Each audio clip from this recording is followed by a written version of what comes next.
Hey there. Hi. Uh, wow. Would you look at that? Uh, didn't take me half a goddamn year to record this stupid audio file. Let's just start this. Uh, so, uh, I should, probably give an update on what the team is looking like so far. First, we got the Zora that once belonged to N. Then there's Daffy, Sliver, Next to Die, Doggo, and Flutter. Team is looking pretty solid in my opinion.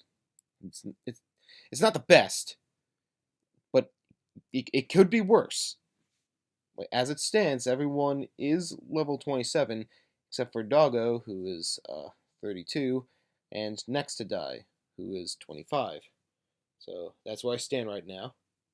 I'm a little upset because I go through the cave later and I find out that everything in there is range from 25 to I think 28 or 30 or so. So I got the lowest level possible in that cave. I'm only somewhat peeved. Also, looking back on this playthrough, if I could change Doggo's name, I probably would, but I'm not. I don't care enough. Uh, so near the end of the last episode, before I even went to the cave to get Next to Die, Clay, the gym leader, wanted me to check out some sort of battle facility thing. So that's what I'm gonna do right now. It seems to have uh, replaced that whole freezer area where you could get Cub Chew and or I think the ice cream cone guy. I don't particularly care that much, except that now I have to battle against some strong trainers. Uh, One of them is Colress. I don't know what he's doing here, but I don't care because I'm gonna kick his ass. Thankfully, no one dies. I don't think I would have counted it anyway, considering that this is a different type of battle as opposed to the overworld, out. This is more of post game battling, and I just like I figured it's the only way to advance the plot, and I was right.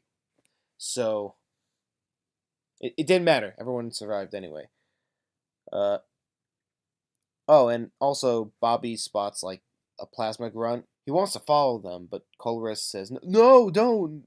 Uh, it's dangerous." But he barely listens. I know he's a part of Team Plasma, so it's probably like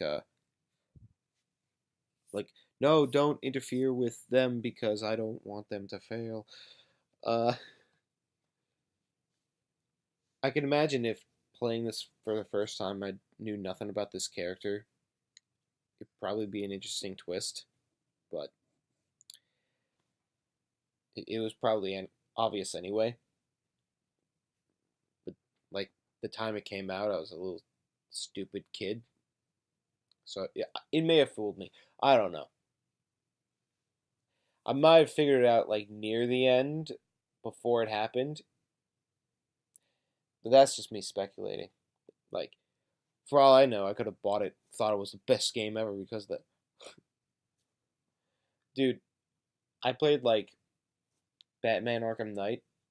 I I found out the twist like halfway through, and then the more I played it, I was just reassured to the. And when it was revealed, I just put up my hands and just screamed to the heavens. I fucking knew it. I called that shit.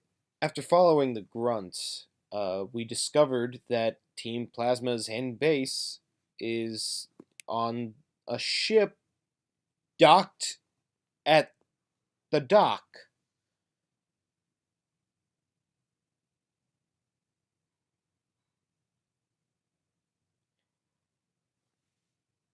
I know they're going for a whole pirate theme, but that's just stupid. My God, that's stupid. Even if it's on a ship, like that's probably a smart idea. It's in the ocean. It's like it could be questioned like how far does the authorities allowed to go through jurisdiction? But like why is it docked in the city where anyone including me and Bobby can reach? Also, I'm annoyed because I have to fight a horde of grunts.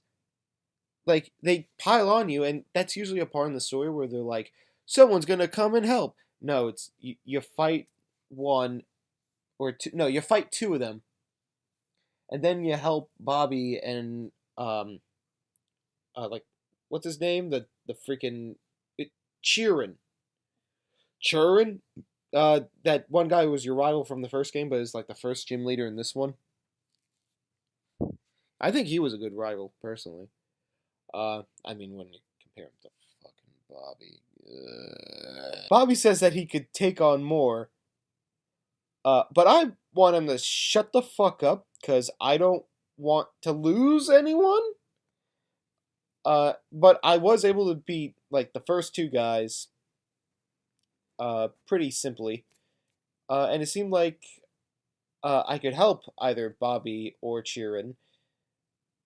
Uh, but I am a little more underleveled than I would like to be, so I left, healed up, uh, because I was like damaged after the battle, obviously. And then I went to go grind for a bit, like a few hours or so. I come back, and for some reason, nothing happened. I was really banking on them to kill Bobby while in my absence, and then I just like not do anything after that. But no, I have to be the good guys. Um, so that's unfortunate. So now I actually have to help both him and Sheeran out. Uh, so we somehow defeated all of the grunts, and the first thing Bobby asks is what happened to his purloin. Bitch, you think they know? Jesus Christ. I think that it's really fucking stupid to jump the gun like that. But the other guy, like Sheeran, he says it was a good idea. I think when you have a group of defeated bad guys, the first thing you should do is not ask them about shit that happened 5 years ago. But you know what? That's just me. One of those sage guys from the first game, previous. Whenever I say first game, I don't want people to think, "Oh, you mean red or blue?" No, fuck off. Uh, from the black and white games before this one, like one of those guys. Uh, he comes over, and apparently he was the one who got lost in the freezer in the first game. I suppose he's one of those sages that still stayed evil.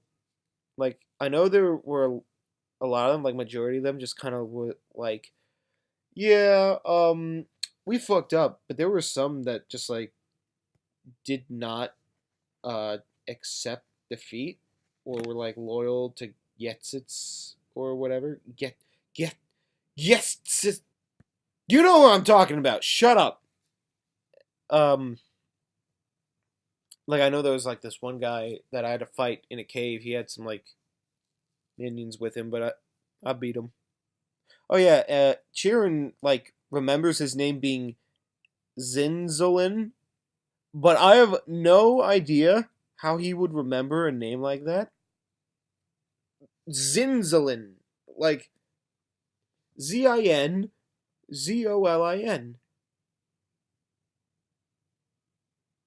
Anyway, he blew his cover and told us he's going to use the legendary dragon Pokemon again. Uh, yeah, he just straight up said that, and he's like, we're all like, what? And he's like, shit, fuck, get out of here! And they kick us off the boat. Uh, And the way he does that is that he gets those three ninja guys from the first game. Maybe the last game would be more accurate. Whatever. Turin is curious what the Z-Man meant when he said he was going to take over the region with the dragon Pokemon. Probably that he's going to take over the region with the dragon Pokemon. You fucking moron! Now he's telling me to meet him at Route 6. Sure, why not? Bobby already ran off like an idiot because he can't sit still for 2 fucking seconds. I found another cave. It was right next to the docks for some reason. And my first encounter is a drillbur. A drillbur. Do. My first encounter is a drillbur. And I catch it, of course, because I'm awesome and stuff. I was going to call him Drill Her, but I thought that would be a little too easy. You know, all these other names have been so freaking easy before. So instead, I'm going to call him Power Tool. Because he is a drill. And I am uncreative outside of a sexual reference. It was a tough decision, but I have decided to switch out Daffy to put him on the team. The water typing is useful, but I already have a flying type, and everyone is going to evolve at level 36 or 35, except for Zora, who is about to evolve in 2 levels. Otherwise, it would have totally been him. And I could really use a ground type anyway.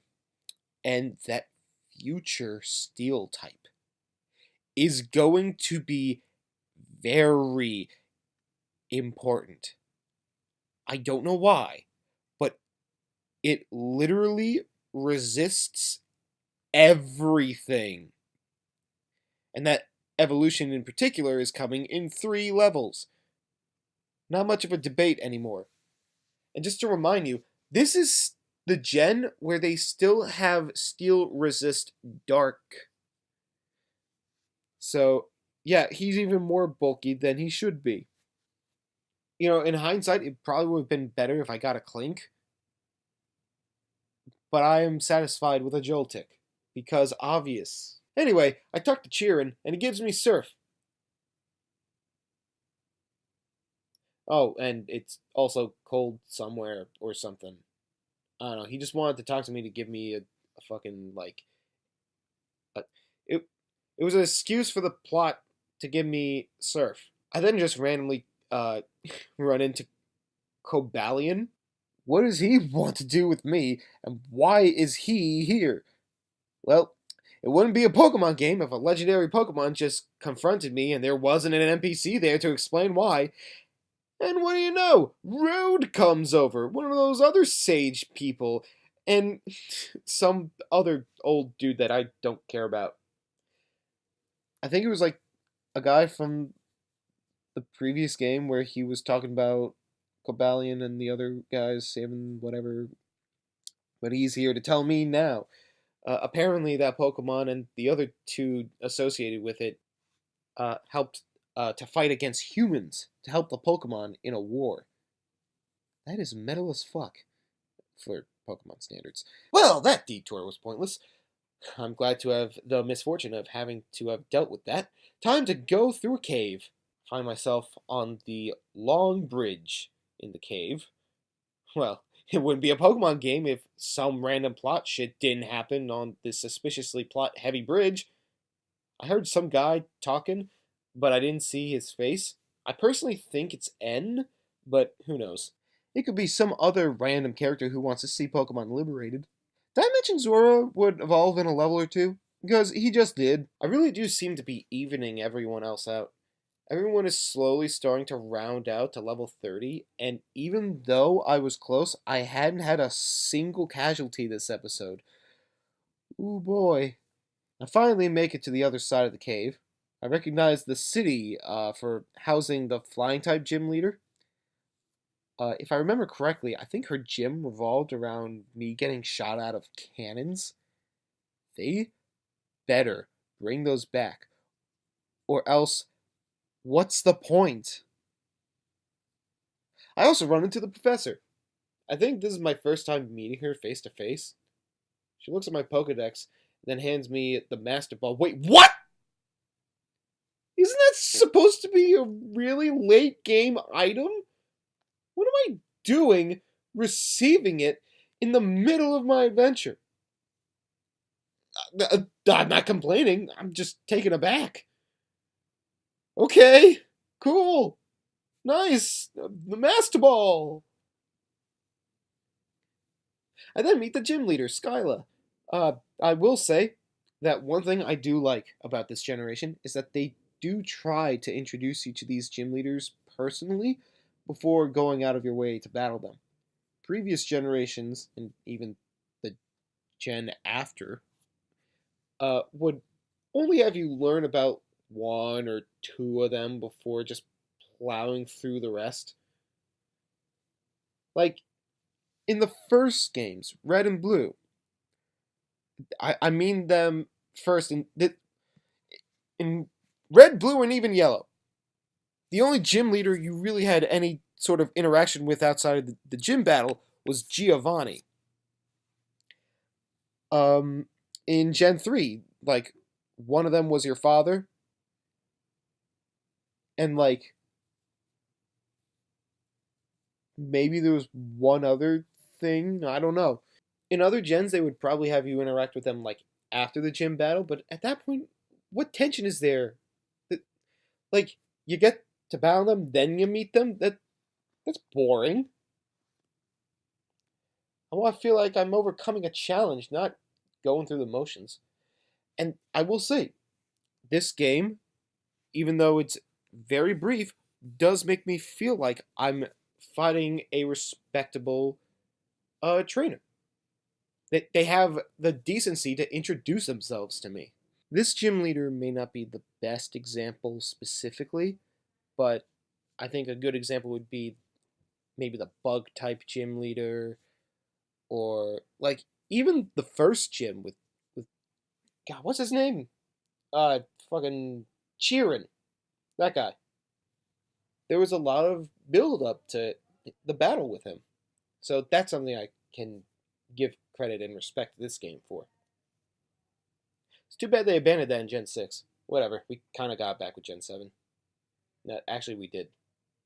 But, like, we don't fight them, so what was the point? Yeah. Overall, I just like that this game tries to pace it out and humanizes the people whose asses you're about to kick. So, I'm just walking along. Oh, my phone is ringing. Must be Yancey. Oh, boy. They say, oh, you like those types of Pokemon? They are pretty cute. TTYL. No point. No point. There's no point. It's not even worth filler. It's completely fucking worthless!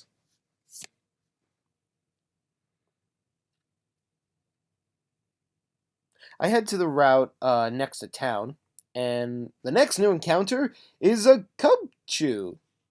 Okay, I guess they're found here now. I guess with the lack of freezer, they just kind of started roaming it wherever they wanted. Whatever.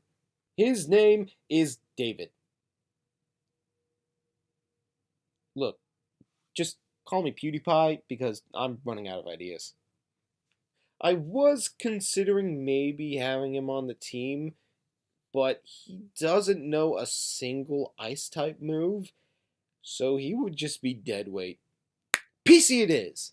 Before I take on the gym, I want to level up my guys to at least level 3, and next to die just got critted. Great! That's exactly what I wanted! Nothing else in the entire world could bring me any more joy than what this game has. Fuck this game! I told you! I shouldn't have jinxed it! God damn it! Ugh. Now, I have 3 options. I can go for Buckwild, Daffy, or David. I already have a grass and a normal type, so Buckwild is out.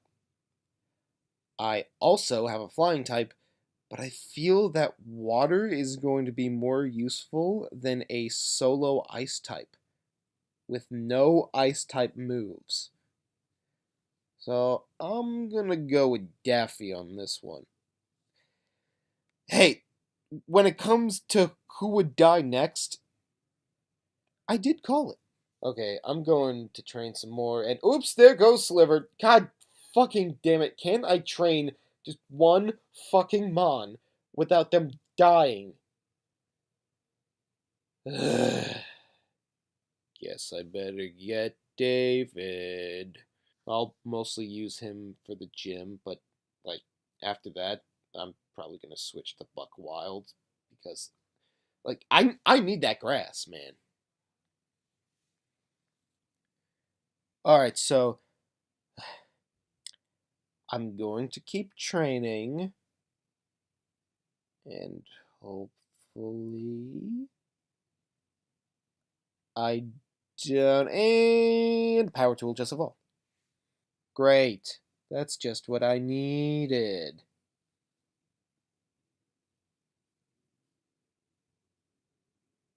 I mean, I'm not lying.